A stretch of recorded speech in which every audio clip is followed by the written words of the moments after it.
Dahulu kala di Kayangan ada dewa dan dewi yang melakukan kesalahan besar dan mereka dibuang ke bumi. Sang dewa menjelma menjadi anjing yang bernama Tumang dan sang dewi menjelma menjadi babi yang bernama Celeng Wayungyang. Suatu hari, sang raja ke hutan untuk berburu dan raja membuang air kecil di semak-semak. Secara tidak sengaja, air seninya terkumpul di batok kelapa dan secara tidak sengaja babi atau Celeng Wayungyang meminum air seni sang raja untuk menghilangkan dahaga. Karena dia adalah jelmaan dewi, dalam sekejap dia hamil dan melahirkan seorang anak. Raja yang masih berada di hutan mendengar suara bayi yang menangis dan mencarinya serta melihat seorang bayi yang cantik di semak. Kemudian memutuskan untuk membesarkan bayi itu dan dibawa ke kerajaan. Ia membesarkan bayi itu layaknya putri sendiri dan ia tidak menyadari bahwa itu memang putri kandungnya. 20 tahun berlalu, Dayang Sumbi tumbuh menjadi wanita yang sangat cantik. Kecantikannya menyebar ke seluruh pelosok kerajaan dan banyak raja serta pangeran yang ingin menikahinya. Suatu ketika ia sedang menenun dan salah satu gulungan benangnya jatuh keluar gubuk. Ia merasa malas mengambil gulungan benang tersebut dan berkata,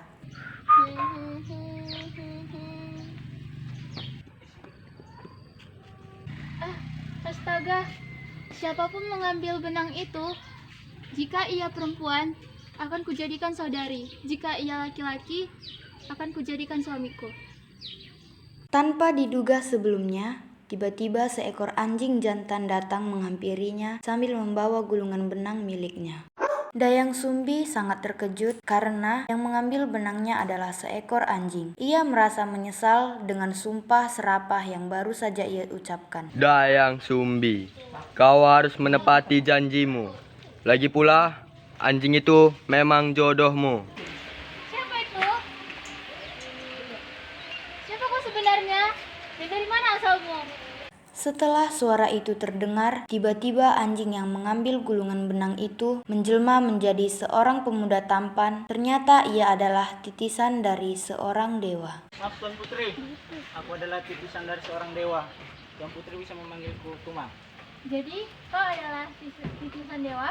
Benar Tuan Putri. Tapi mengapa engkau tadi berwujud anjing? Ini adalah kutukan hamba Tuan Putri. Kutukan yang telah hamba lakukan di masa lalu. Baiklah Tumang, demi menepati janjiku, aku bersedia menjadi istrimu. Dayang Sumbi pun akhirnya menikahi si Tumang. Saat hanya bersama Dayang Sumbi, Tumang berubah menjadi manusia. Namun, ketika ada orang lain berada di sekitarnya, ia kembali dalam wujud anjing. Waktu pun terus berlalu. Dayang Sumbi dan Tumang pun dikaruniai anak laki-laki yang tampan. Tak terasa, Sang Kuryang tumbuh besar dan pandai berburu. Namun, Tumang lebih memilih untuk berubah dalam wujud anjing ketika ia bersama anaknya. Suatu hari, saat Sang Kuryang hendak pergi berburu, berangkatlah Sang Kuryang dan Tumang berburu. Tiba-tiba, lewatlah seekor babi. Tumang pun berlari menuju babi itu. Namun, karena Tumang tidak juga mendapatkan babi itu, akhirnya Sang Kuryang memanah babi tersebut. Namun, anak panah mengarah pada si Tumang, kemudian ia menyembelih Tumang. Sesampainya di rumah, hati itu pun dimasak dan dimakan ibunya. Setelah selesai makan, Dayang Sumbi yang dari tadi belum melihat Tumang, menyuruh Sang Kuryang memberi makan Tumang. Tumang! Tumang! Iya Ibu, ada apa? Sini kemari, kita makan. Baik Ibu.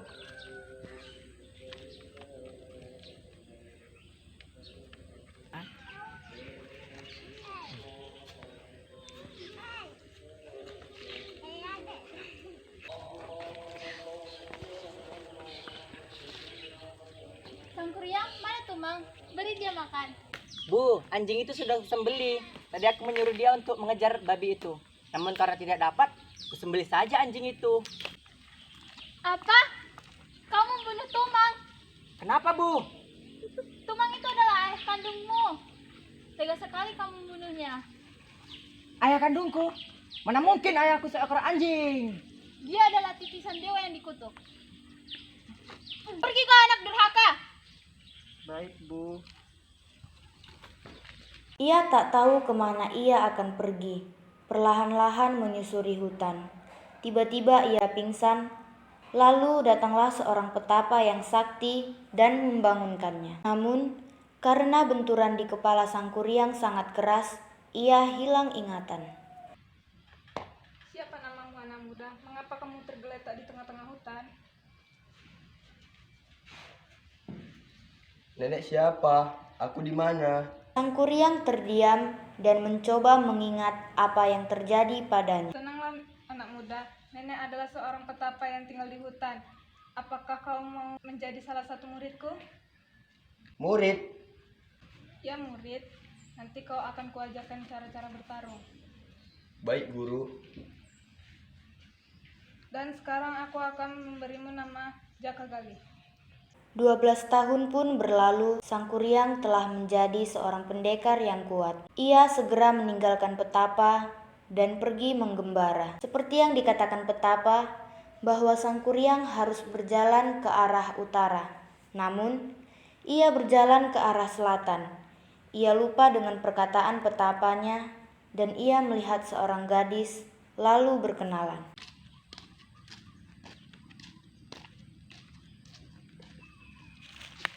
Hai Nona, siapa namamu? Nama saya Dayang Sumbi. Siapa namamu, Tuan? Nama saya Jaka Galih. Bolehkah saya mengantarkan Nona pulang? Tapi saya tidak mengenal siapa, Tuan. Tenang Nona, saya ini bukan orang jahat. Baiklah, Tuan.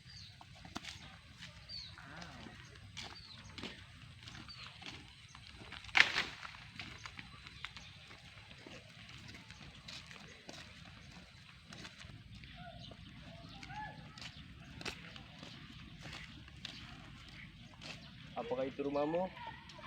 Iya, Tuan. Itu rumah saya. Rumah saya yang sangat sederhana.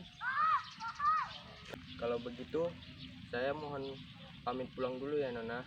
Baiklah. Hari demi hari berlalu. Setelah perkenalan itu, Dayang Sumbi dan sang kuryang semakin dekat dan akhirnya jatuh cinta. Kemudian mereka sepakat untuk melangsungkan pernikahan dalam waktu dekat. Saat sang kuryang hendak berburu, ia meminta Dayang Sumbi untuk mengencangkan ikat kepalanya. Sumbi, bisakah kau mengencangkan ikat kepalaku ini? Tentu. Baiklah.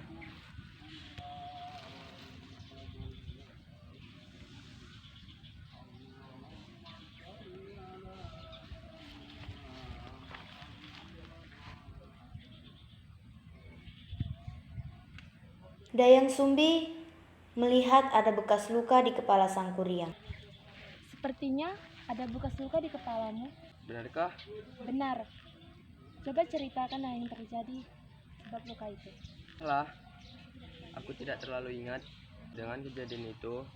Namun, seorang petapa membangunkanku di tengah-tengah hutan. Katanya, aku pingsan setelah berjalan menelusuri hutan tak tentu arah. Tiba-tiba Dayang Sumbi teringat ketika ia memukul sang kuryang dengan sangat keras beberapa tahun silam. Ada apa Dayang Sumbi? Berapakah usiamu ketika itu terjadi? Dah, mungkin tak tahu. Kau adalah anakku sang kuryang. Dulu aku memukulnya dengan batu dan mengusirnya. Tidak mungkin. Ibuku pasti sudah tua. Aku adalah ibumu. Aku tidak menua karena aku memakan hati tumang yang pernah kau bunuh. Tidak mungkin. Namun, sang kuryang tidak percaya pada kata-kata ibunya. Hatinya sudah terbelenggu oleh rasa cinta dan bersikeras ingin menikahi Dayang Sumbi. Melihat sikap putranya itu, Dayang Sumbi semakin bingung dan ketakutan. Manapun, aku akan tetap menikahimu. Tidak mungkin aku menikahi anakku sendiri. Baiklah, tapi ada 2 syarat yang harus kau penuhi. Yang pertama, kau harus membendung sungai Tarum menjadi telaga dan membuat kapal besar selama 1 malam. Semua itu harus selesai sebelum angin berkokok. Sang Kuryang segera memulai pembuatan kapal dan membendung sungai dengan kesaktian yang dimilikinya. Melihat keberhasilan Sang Kuryang, Dayang Sumbi mencari akal agar Sang Kuryang gagal memenuhi tantangan. Dayang Sumbi membentangkan kain putih yang bercahaya dan memukul Ali ke lesung hingga membuat ayam jantan berkokok, dan Sang Kuryang pun merasa gagal. Sang Kuryang marah dan melempar sumbatan sungai Citarum sehingga menjadi Gunung Malangyang dan menelungkupkan perahu besar yang dibuatnya yang kini menjadi Gunung Tangkuban Perahu.